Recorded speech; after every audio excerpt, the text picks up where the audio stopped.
paparangalan ang veteranong PBA coach na si Yeng Guiao sa babarating na Philippine Sports Writers Association Awards Night sa February 16 sa Diamond Hotel, Manila. Tatanggap si Guiao ng President's Award, ang kauna-unahang non-athlete na binigyan ng naturang parangal ng PSA. Ang pagkilalang ito ay bunga ng ilang dekadang laban ni Guiao sa Korte Suprema para sa buong remittance ng pondo ng Philippine Sports Commission mula pa sa PAGCOR at PCSO.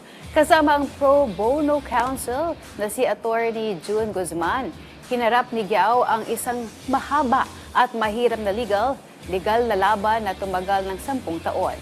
Sa 15-0 na desisyon ng Korte Suprema, inatasan ang buong pagbibigay ng 5% ng gross income ng PAGCOR at PCSO retroactive para sa PSC.